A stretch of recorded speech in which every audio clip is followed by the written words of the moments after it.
You know, I've got a lot of time for people who put these tags together. I know there's been a flurry of them since the beginning of December, or maybe a little bit even earlier. But it just demonstrates that people are thinking, they're asking themselves questions and asking others to respond about things about music that kind of intrigue them. And I think for the most part, the people are putting them together, good people, thoughtful people, and just really want to engage everybody in the vinyl community. I think it's great. I'm not sure about this Embryonic Robot guy though, because he's put a tag together which is deliberately, is it obtuse? Difficult. He calls it the difficult vinyl tag. And it's clear that he's some sort of a sadist, because if you look in the comments under his video, there's loads of people looked at the questions. Well, actually didn't even look at them, because he didn't even give you the questions initially. You had to kind of make a note of them in a notepad. But he's put the questions up now under his video. But you look at some of the comments from it, and it's clear that people are looking at this and thinking, I'm out. I can't answer these questions. I haven't got these bits and pieces that he's asking for. So, I'm not sure about him. But anyway, I'll link to that one, that video from Brian the Embryonic Robot, just so you can get a sense of how much of a sadist he is. But anyway, I'm going to give it a go. So, the difficult vinyl tag. There are only 10 questions. So, this should only take about 45 minutes. You know me. Anyway, the first one, number 1. Show a CD long box. Well, I don't know what it is about you guys in North America, but we didn't have long boxes here in the UK. I know I've heard the story about the retailers wanting to use the vinyl racks to store CDs, so the long boxes did a job at kind of catching the eye of the consumer. But they were absolutely bloody useless, weren't they? And before I move on and respond, I just want to say that when they were replaced by these tin foil sticky seals that went across the top of the CD, you know, my nails are sometimes a bit long, but even I struggled with those, and sometimes you get glue residue left on the CD jewel case and it would make them stick together. Really, really unnecessary. Anyway, so I haven't got any long boxes. I think I might have bought 1 or 2 on a trip to the States in the 90s. I just don't know. But I'm gonna modify the question, because the Embryonic Robot said if you want to just modify the question, that's okay with him. I'm going to show a CD which demonstrates useless packaging. And that is Streets of Your Town by the Go-Betweens. So this, I don't know what the hell you do with this. It's a 3-inch CD. It's good. Go-Betweens pretty good. Nice tune. 4 tunes on this particular one. But this one, I don't know where you put it in the rack. You can't put it in with your vinyl because it'll get lost. You can't put it on your CD rack. And it's really hard to get this kind of CD back in again. So, useless packaging. So there you go. Oh, there it is. Right, question number 2. Show a flexi disc. And this is Cream and I Feel Free. Don't know whether you can see that. It's got a spindle hole in the middle. It's an advert, an advertising campaign for the new Renault 21. When was this? 1986. And for you lot in North America, you don't know what a Renault is. It's a French car company.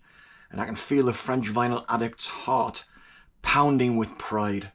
But there you go. I Feel Free by Cream.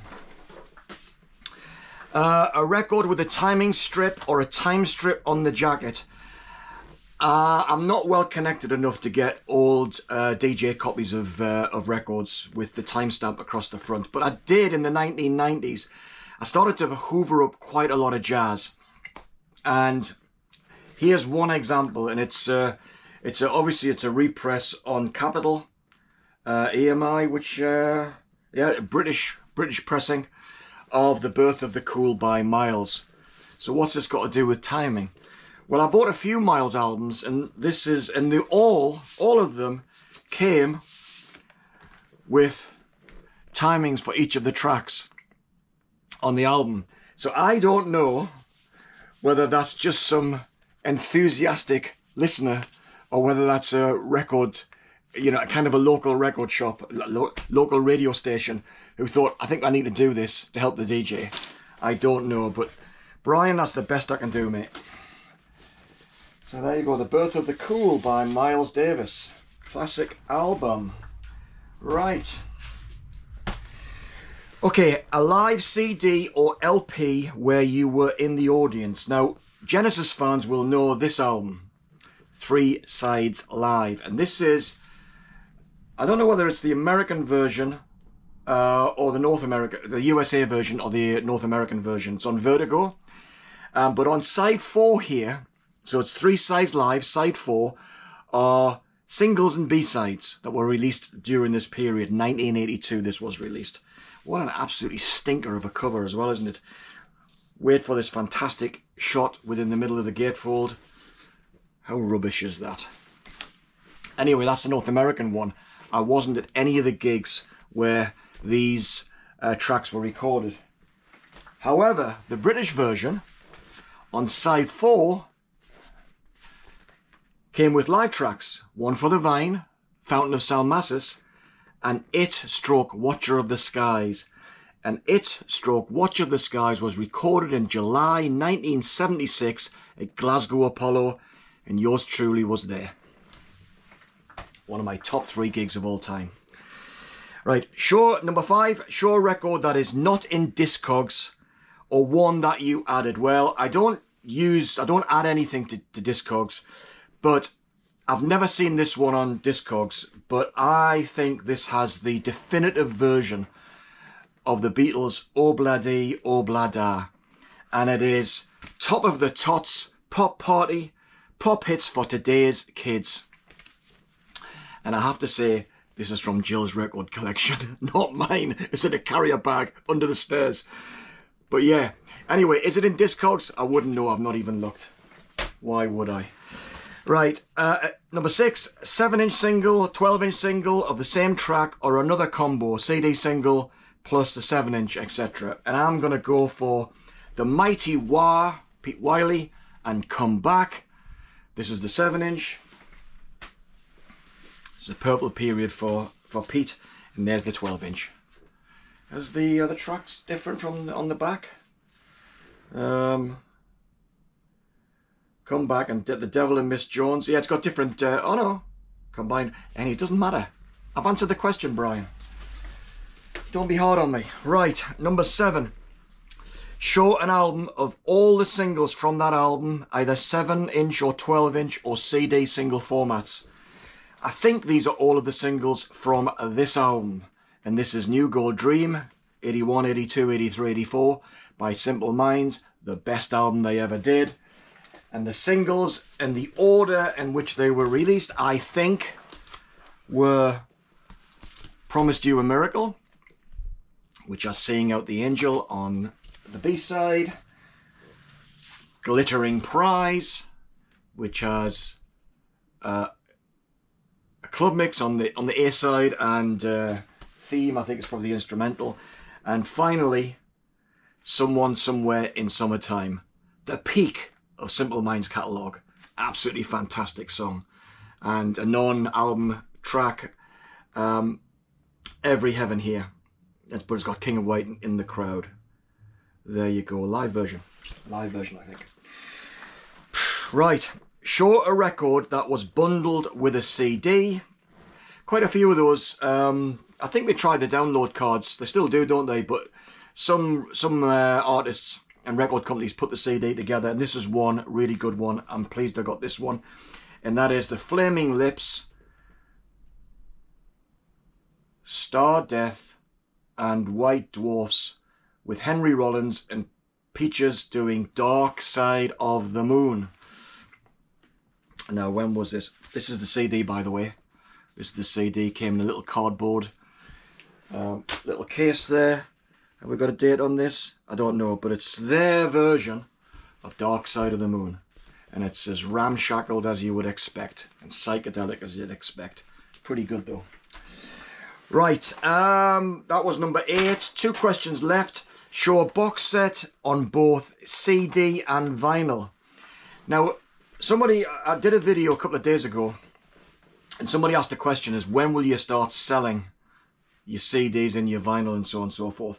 And I think this is one of the best cases I've got in my library here for selling my vinyl and reverting to CD, because this is Der Ring des Nibelungen by Richard Wagner, by Herbert von Karajan, on 14 LP records with a great big heavy book as well. It weighs a ton. There's the great man. But, oh my goodness me. There's the CD version. So I don't know how many CDs are in here. It really doesn't matter. But that takes up a lot less space, and I'm not actually busting my blood vessel picking it up. So there you go. But for rock fans and pop fans, I've got another example for you. I don't know whether you call this a box set, but it's 3 CDs, and it's Emancipation by Prince. And when it eventually was released on vinyl, I had to buy it. So there's the vinyl version. So we've got 1, 2, 3, 6 LP records versus 3 CDs. And it's an amazing album. Those of you who gave up on Prince around Parade,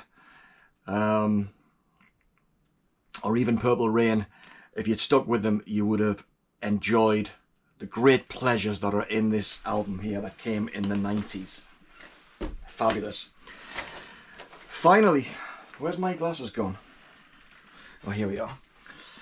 I want to get this question right. A song that mentions your name, first, last, middle, or nickname. And it is David Watts by The Jam. And of course we know it's a Ray Davies song from the Kinks. But this set from Newcastle City Hall on the 28th of October 1980. I was there with one of my younger brothers, Mark, and they closed the set with David Watts. So there you go. Wonderful live performance from a great live band back in the day. So, I did it, Brian. What do you think? Anyway, I'll see you later. Thanks for watching.